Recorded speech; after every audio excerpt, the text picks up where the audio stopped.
Hello, people of the internet. It's Christmas. Okay. No, it's not. There's other religions out there. That's true. Anyway, welcome to another review here on Pez of the Mind. If you've been watching, you know that just now we did post up our review of the Chilling Adventures of Sabrina Christmas episode. This is our other Christmas review this year. And we're going to be reviewing the new Netflix Christmas movie, The Christmas Chronicles, starring Kurt Russell as Santa Claus. Holiday movie. No, it's a Christmas movie. We have to be politically correct and say holiday movies. It covers all holidays. It's literally called The Christmas Chronicles. It might be, but at the same time, if it was called the Kwanzaa Chronicles, it would still be a holiday movie. If it was, yes, then it would be a holiday movie. Or you would say it was a Kwanzaa movie. Oh, if it's the one that's not Christmas is related, you say it's a holiday. But if it's Christmas, it's Christmas. Exactly. That's offensive. Don't worry, Kwanzaa people, I got your back. We celebrate Christmas here in America. I'm not in America. True. You celebrate Scrooge hoarding money and being mean to children. And yet the best one was made in America. I know. Go figure. With Muppets. It was. Anyway. Christmas Chronicles. What? Christmas Chronicles. Yes, Christmas Chronicles. This is a new movie that just released on Netflix about a couple of weeks ago. And it's starring Kurt Russell as Santa Claus. It's a fun tale of... from the makers of Home Alone and Harry Potter. Or at least one guy from each. According to the trailers. And I'm like... I don't think it's the creator of both. No. But yes, this is a movie that's featuring the story of two young children. A teenage boy and his younger sister, who is like 8 or 10. And the idea that basically... I think they say 10 in the movie. It's 10? Okay, so she's 10. And there's a story of how, Christmas was always a big deal for their family, but they unfortunately lost their father, who was a fireman. He unfortunately died in the line of duty. And so Christmas in 2018 is a little depressing for them. And so what they end up trying to cheer themselves up, and the older brother's gotten into trouble. But what they end up doing is, when the young girl looks at an old Christmas movie and sees what appears to be the hand of Santa Claus reaching in from off camera, she decides to set up a sting in order to catch Santa Claus this year. And the brother agrees to help out, mostly because he's stuck home babysitting because mom had to go into work at the hospital. And so through a series of events, they end up finding Santa, but accidentally damage and mess up his sleigh, and so have to help him save Christmas and get all the presents delivered in time. Yep, and they do a hilarious joke when she's waiting for Santa, and midway through the Grinch shows up, and she's like, no, I'm waiting for the other guy. He's like, oh, sorry, and he leaves. I thought that's pretty funny. That's a cool joke. That would have been a really funny joke. Okay, that's not in the movie, but... No, that would have been funny. But yeah, one of the appeal of this, in addition to being a great emotional story, is Kurt Russell as Santa Claus. And he's not your standard everyday Santa Claus. This Santa Claus is a street smart, doesn't give a crap, tells it like it is Santa Claus. And that's kind of refreshing, because you don't see that kind of Santa very often. I will make the case from my perspective. I will say he's the worst part of this movie. Really? Really, more than that later. Okay, I thought he was the best part of the movie. Well, he does a great job where he corrects you. He's like, I don't say ho ho ho. That's a myth. But he's kind of a dick to them a little bit at first, because they messed up his sleigh and he lost the reindeer, the sack and everything, and his hat that lets him turn into coal dust so he can travel really fast. And so he's got to try. And so they go on an adventure to try to get all the stuff back. Where they end up landing in Chicago when the sleigh crashes, and they've got to find the magic sack, which acts as a portal to the North Pole to get the elves to help. They got to track the reindeer back down. Santa gets sent to prison because the cops don't believe he's Santa Claus. There's a part where he's like, "Oh God, we've only got like an hour left. How are we going to cover all of Chicago in one go and give them all what they want?" And CM Punk comes out the bag. He's like, "Done." I would have said well played if they had done that. But yeah, so they managed to basically Santa ends up delivering all the presents on time. The kids learn a valuable lesson. The girl learns. The girl, of course, learns that her brother's been a dick to her because he misses his father and hasn't really had that parental guidance. And then we learn that he just really wanted to see his father again, and he learns a lesson about that his father is within him, like the Lion King, and that he can be the representative of his father there, so that his mother and sister have someone to look up to as well, and they can still be a family together. And it turns out that the majority of this may or may not have been orchestrated by Santa to teach that lesson. Yep. I will say at the end, who played Mrs. Claus? Oh, that's Goldie Hawn. Okay. The reason why is I figured it should be someone that I cared about. Mm-hmm. I mean, I have no problem with her. When you say her, I'm like, oh, okay, I know who she is now. I just didn't recognize her because they do a dramatic reveal where you don't see her face, and when they cut to it, it's like that camera shot, like it's supposed to be a twist or something. Yeah. I'm like, did we see her during the movie? I didn't No, see well, the reason for that, I had to look it up because I was like, oh, it's Goldie Hawn, but I didn't get it until I looked it up, and then I realized that Kurt Russell, who plays Santa Claus, like they're actually like they're not married, but they've been a couple for like 35 years. Yeah, it was just a weird little thing because when they did the reveal, I was like, oh, okay. When you say it like that, I'm like, okay, that's fair. Yeah, the joke is that they're like a well-known, like not to me because I'm a little too young for that, and so are you. But they're a well-known Hollywood couple. They've been together since the 1980s, even though they've never officially gotten married. So that's why it was kind of a joke. It's like, oh, it's his actual wife, or equivalent of. Yeah, like I said, to be fair, I know both of them, and I know a lot of their old films from the 80s and stuff like that. I just don't really pay much attention to Hollywood couples and stuff. Mm-hmm. It doesn't. Yeah. That stuff doesn't normally interest me. Yeah. The weirdest part of this movie is where Santa just goes off on a tangent, ranting about getting raped by Christmas critters. Yeah. Now I will say the owls are cool in this. They're like little hairy rabbit things or gremlin things. They do, and they have their own Elvish language. Yep, that's pretty cool. That is cool. And I like the setup for the North Pole where she goes through the sack and ends up at the North Pole. And, the elves, they're cute little CGI things, but then they attack her at first until they check the book of true believers and find that she's a true believer. Then they're all celebrating and they agree to help her. And she sees the whole area where Santa stores all the letters and has everything organized. And he's got, he can see all the videos of kids that have ever made videos for Santa. And if Once Upon a Time has taught me anything, it's the title of Truest Believer. It's totally important and doesn't just go into the background soon within sequels. Exactly. But that's they did a cool thing where she sees a letter from her brother that was sent that year, and she didn't even know that he had sent one, and finds out that he just wanted to see their father again, and she starts to understand why he's been so out of control, just because he's felt abandoned by his father and felt like he's had no focus in life. That's why one of the focus at the beginning of the movie is that he and his friends steal a car, and she films him stealing the car, and then the reason he helps with the Santa thing is because she threatens to tell their mother and show her the video about him stealing the car if he doesn't help. I'll admit, I thought the Santa letter was contrived as hell. A little bit. Only because earlier in the movie, at the very beginning, he literally went to tell her Santa doesn't exist. Mm-hmm. And he only didn't because he saw her and stuff like that, and he's at the age where he doesn't believe in it anymore. Yeah. There's no point for him writing this letter, and the excuse at the end where he's like, well, I just wanted to cover all my bases is stupid. I think the idea is supposed to be that it's supposed to be one of those things where he was saying he didn't even believe in Santa because he really didn't. I mean, his name was the one family member not in the book of Truest Believers, but I think the point was supposed to be that he was just so desperate to hear from his father again that he figured, what the hell? I know this isn't actually going to go anywhere, but it makes me feel better to do this. Yeah, it just seemed weird because it's like I've lost, obviously, parents and family members and stuff. Yeah. I don't suddenly start writing to Superman because I know he's not real.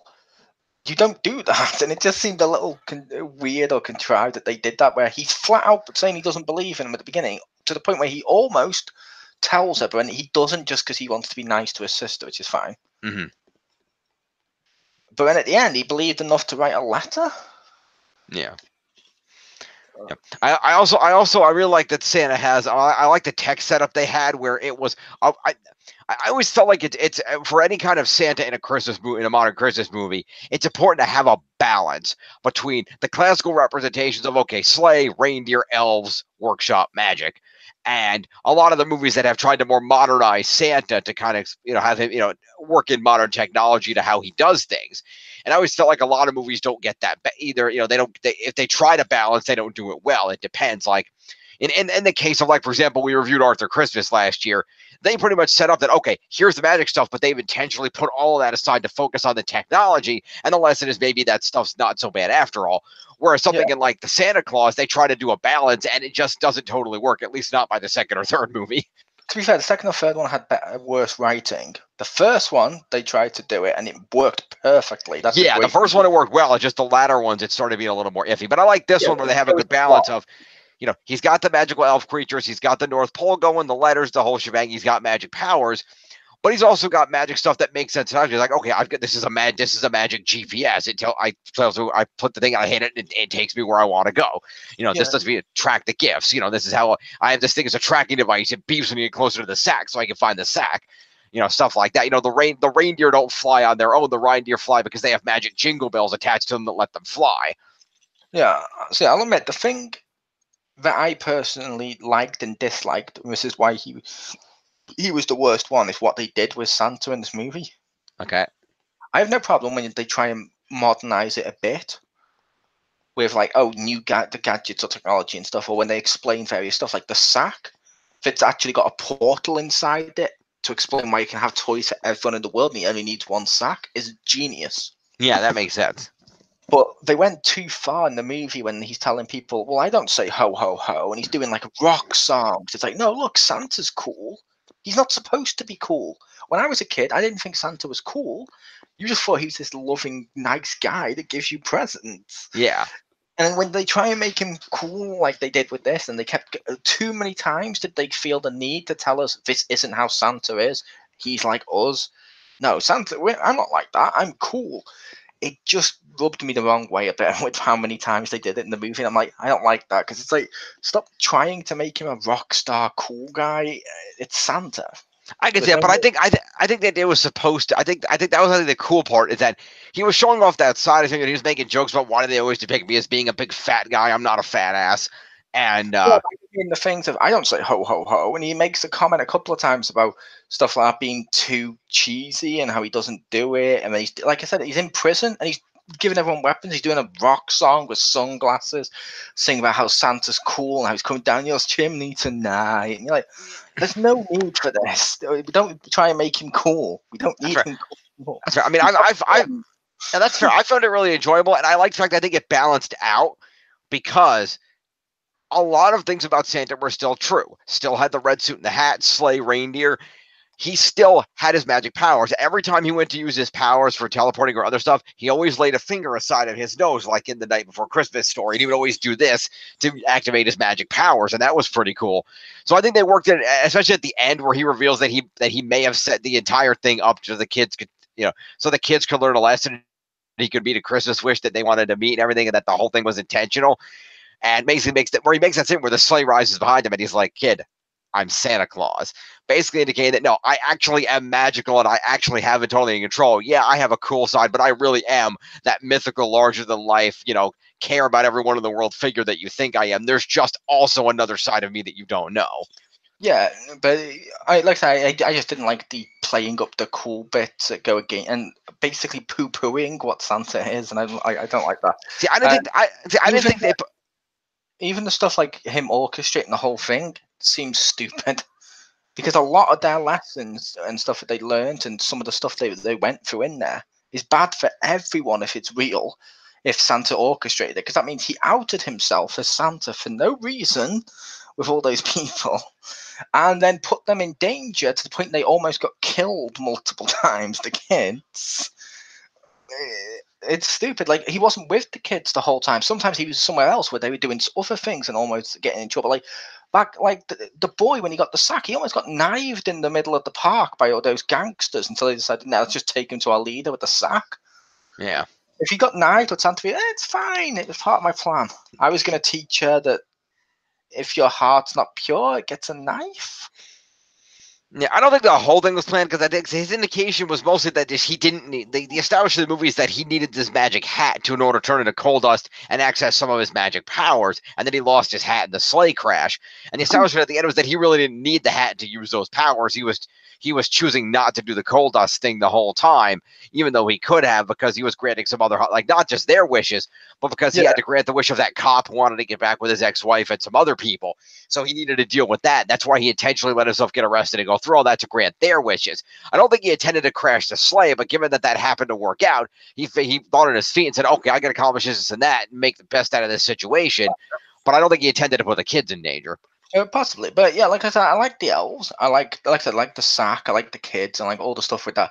I just didn't like what they did with Santa in the movie. It just that just personally rubbed me the wrong way. Like I said, it felt like poo-pooing all the stuff that people know about Santa to say no, ours is the real Santa. No, he doesn't go ho ho ho. He does this. Ours plays musical instruments. Ours is just like you kids. And you're like, oh. I don't think it's supposed to be just like you. I think it was just supposed to be like, hey, he still is larger than life and has less mythic power, but he's also got a normal side. He is still a guy, and I thought that was a cool representation. Yeah, but I'd make the case other films have done the he's got a normal side. For example, I can't believe I'm going to say this one because it's not the best film, but it's still a fun film. Like Fred Claus. I haven't seen that. Santa's pretty much regular Santa, but he still bickers with his brother and he argues with his family and he's like a regular guy. He's just nice in there.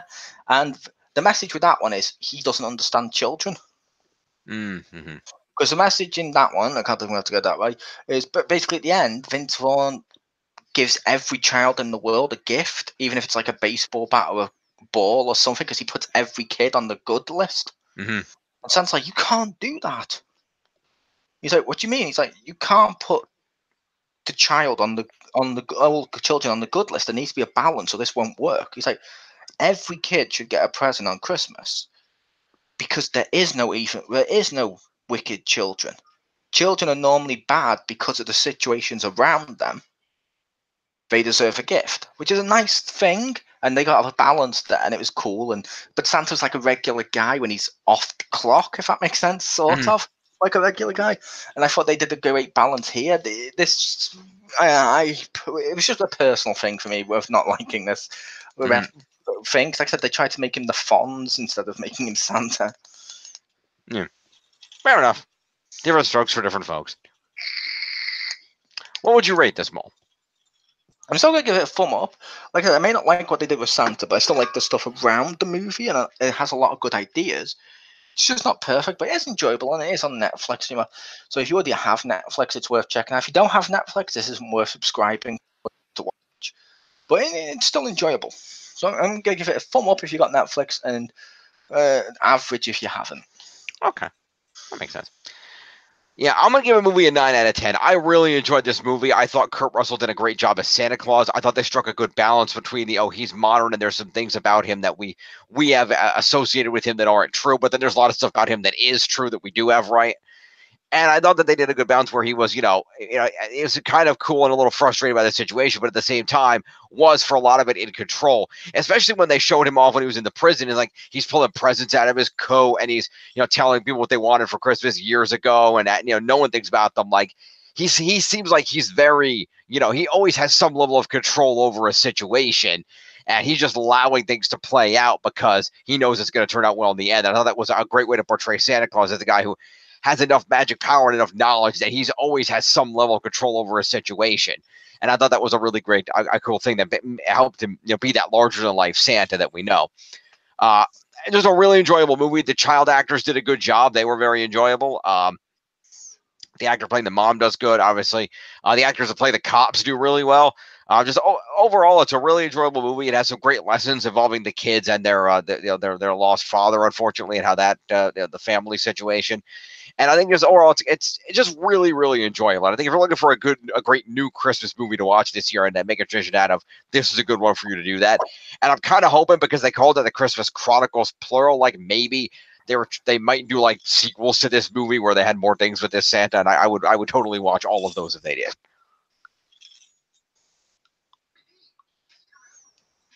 All right. So this has been the review of the Christmas Chronicles. Mole, thank you for joining me. Oh, a pleasure. And do stay tuned coming up, because we will have the final countdown on the 31st, where we'll be counting down rounding out our year of heroes with the top 5 hero theme park attractions or rides. Yep. And they had to be ones we've been on, haven't they? Yeah, I think that's what we're going to try to go for. But they didn't have to be ones we've been on that trip. Right, exactly. All right. Chris, thank you for joining me. Pleasure.